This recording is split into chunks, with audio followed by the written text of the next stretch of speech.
할렐루야.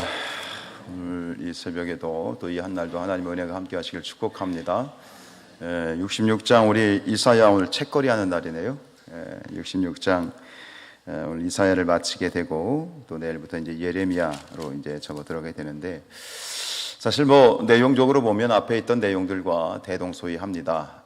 하나님의 심판과 구원의 이야기가 동시에 이제 주어지게 되는데, 특별히 오늘 이 66장에서는 이 66장의 이야기는 이 창조주 하나님 또 초월자이신 하나님의 이야기로 시작이 되고 있습니다. 그러면서 이 창조주 하나님께서 이제 참 신앙과 형식적인 신앙을 이제 경고하시죠. 경고는 형식적인 신앙에 대한 경고이죠. 왜 경고를 하죠? 그것이 무엇과 관련이 되어 있습니까? 새하늘과 새 땅과 관련이 되기 때문에 그렇습니다. 누가 새하늘과 새 땅에 들어갈 것인가? 새하늘과 새 땅에서 악인과 의인이 구별이 되고, 그리고 사실 이 새하늘과 새 땅에 대한 이야기는 그 자체, 새하늘과 새 땅에 대한 이야기 자체에 방점이 있는 것이 아니라 누가 그 땅에 들어갈 것인가, 누가 그곳에 들어갈 것인가에 대한 그러한 이 강조를 우리에게 보여주고 있죠. 그리고 누가 거기서 배제가 될 것인가. 마태복음에 보면 예수님께서 마태복음 7장에서 굉장히 좀 심각한, 우리가 좀 새겨야 될 말씀을 하셨잖아요. 마태복음 7장 21절 이하에 보면 나더러 주여 주여 하는 자마다 다 천국에 들어갈 것이 아니다, 이렇게 말씀하셨어요.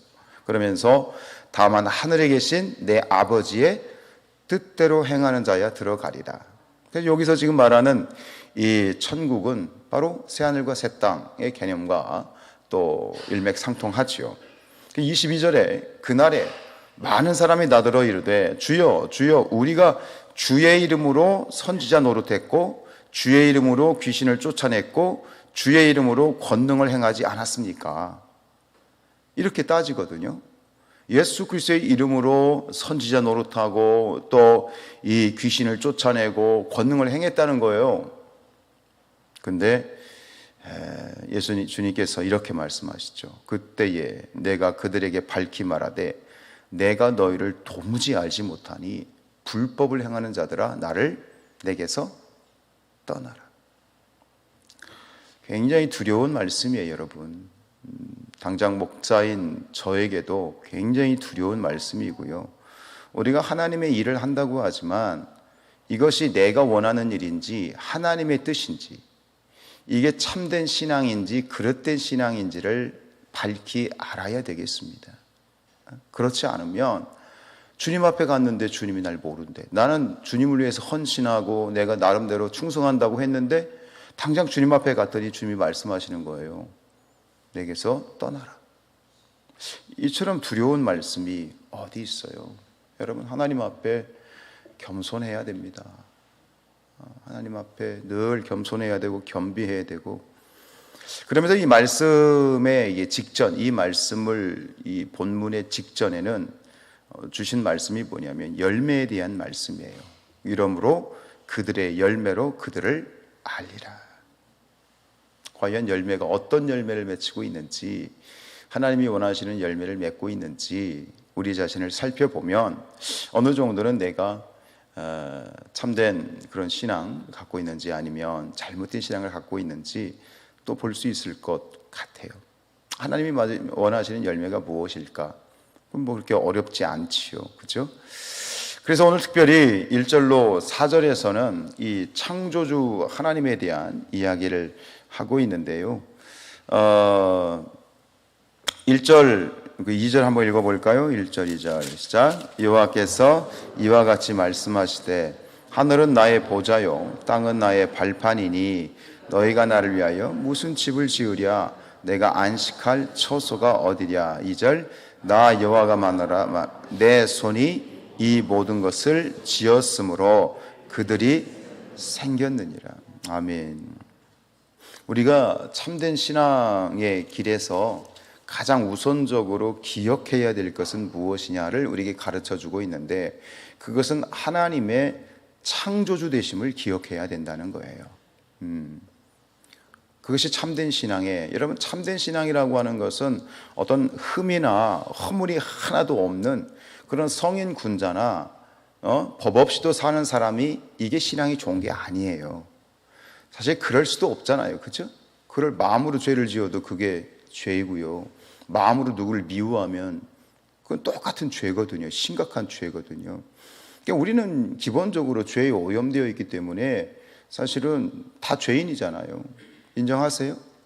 우리는 다 죄인이에요. 우리는 죄를 지어서 죄인이 되는 게 아니에요. 우리는 죄인으로 태어났기 때문에 죄를 짓는 거예요. 이 본질적인 인간론에 대해서 정확하게 아셔야 돼요. 어떤 사람들은 그런 얘기를 하죠. 내가 그렇게 큰 죄를 짓지 않았는데 왜 자꾸 죄인이라고 말하느냐. 그건 뭘 모르는 거예요. 우리는 죄인으로 태어나서 홍당무로 태어나서 빨간 거예요. 아무리 홍당무로 태어나서 내가 하얀 무가 되겠다고 말할 건 말도 안 되는 거예요. 그러니까 참된 신앙이란 흠이 없고 잘못이 없는 게 그게 참된 신앙이 아니에요. 왜냐하면 우리는 그럴 수가 없고 그렇기 때문에 우리는 유혹에 쉽게 넘어가고 잘못하고 자빠지는 것이 어찌 보면 우리의 본질이에요. 근데 그것을 합리화하라는 얘기는 아니에요. 우리 하나님 앞에서 선을 행함으로 말미암아 하나님께 영광을 올려야 되죠. 그래서 중요한 포인트는 뭐냐면 늘 하나님을 의지하고 하나님을 바라보고 하나님과 동행하고 그게 참된 신앙이에요. 우리가 금식을 하니까 그 얘기가 잘 생각이 나요. 성프란치스코 이야기가 생각이 나는데 제자들하고 이제 성프란치스코가 이제 금식을 하는데 어느 날 시장을 지나가는데 제자 하나가 그 배고픔을 참지 못하고 죽집에 가가지고 막 퍼먹는 거예요. 그 모습을 보고 있던 성프란치스코가 같이 가가지고 죽을 퍼먹는 거예요. 다른 제자들이 욕하죠. 아니 스승님 지금 뭐 하시는 겁니까? 그 전에 어떤 이야기가 있냐면 다른 제자들이 죽 퍼먹고 있는 그 제자를 욕하는 거예요. 저 자식은 저거 금식한다는 놈이 저것도 못 참고 막 죽 퍼먹고 그 비난하는 거거든요. 근데 그 비난 소리를 듣고 성 프란치스코가 가서 같이 죽을 퍼먹은 거예요. 굉장히 중요한 깨달음이 있어요. 어떤 완벽한 이 윤리, 완벽한 행위, 도덕법, 어떤 윤리관, 율법, 그건 율법주의거든요. 여러분 우리가 복음을 좋아하시잖아요, 여러분. 그죠? 복음 하시잖아요. 복음이 뭔지 아세요? 어떤 것도 인정할 수 있어야 되는 거예요. 내 죄됨과 상대방의 죄됨에 대해서 그냥 인정하고 긍휼히 여기고 불쌍히 여기는 거죠. 근데 불쌍히 여기면서 정죄로 들어가면 그건 죄가 되는 거예요. 이 선을 잘 지켜야 되는 거예요. 여러분 참된 신앙은 결국 늘 창조주 하나님을 기억하는 것 그리고 그분을 의지하는 것입니다. 그래서 전도서 12장 1절에 보면 너는 청년의 때에 너희 창조주를 기억하라. 곤고한 날이 이르기 전에 나는 아무 낙이 없다고 할 해들이 가깝기 전에 그랬어요. 오늘 이 새벽에 다시 한번 우리의 창조주 하나님을 고백하고 기억했으면 좋겠어요. 그러면서 이 창조주가 뭐예요? 만들었기 때문에 우리의 삶의 소유주라는 얘기예요. 하나님이 우리를 만드셨잖아요. 그럼 우리는 누구 거예요? 하나님 거예요. 우리의 삶의 라벨, 소유주의 라벨이 붙어 있는데 하나님이야. 이 세상에 하나님의 것이 아닌 것이 없어. 그런데 우리의 죄성은 뭐냐면 내 거라고 주장하는 거야. 내 거라고 주장. 거기에 죄성이 있는 것이죠. 다 하나님의 것입니다. 하나님을 위해서 사용하겠습니다. 라고 말할 수 있는 것이고요. 여러분 우리 하나님에 대해서 창조주 하나님을 이야기할 때 우리가 흔히 하는 이야기가 세 가지가 있어요. 하나님은 전지하시고 하나님은 전능하시고 하나님은 무소부재하시다. 그 외에도 여러 가지가 있지만 창조주 하나님을 이야기할 때 그 얘기를 하는 거예요. 여러분 하나님은 전지하세요. 모르시는 일이 없어요. 하나님은 지식의 근본이 있어요. 그리고 중요한 건 하나님은 우리 개개인을 다 아세요. 나 자신보다 하나님이 나를 더 잘 아십니다. 그래서 이것이 어떤 복음인지 아세요? 참새 2마리가 한 아사리온에 팔리지 않느냐. 그러나 너희 아버지께서 허락하지 아니하시면 그 하나도 땅에 떨어지지 아니하니라. 너희에게는 머리털까지 다 세신 바 되었나니 두려워하지 말라. 너희는 많은 참새보다 귀하니라. 전지하신 하나님은 우리의 머리털을 다 세셔요. 그 결론이 뭐예요? 두려워하지 마라. 두려워하지 마라. 하나님이 아신다라고 하는 거예요. 전능하신 하나님, 하나님은 불가능이 없으셔요. 그렇기 때문에 만물을 창조하셨고 이 세상 천지만물을 보존하시고 구속하시고 우리를 구원해 주시는 거예요. 이게 전능하신 하나님이기 때문에 그래요. 그래서 사도 바울이 뭐라고 고백합니까? 빌립보서 4장 13절에서 내게 능력 주시는 자 안에서 내가 모든 것을 할 수 있느니라. 믿음입니다. 전능하신 하나님, 그 하나님을 우리가 고백할 때 믿음이 생기고 확신이 생기고 힘이 생기는 거죠.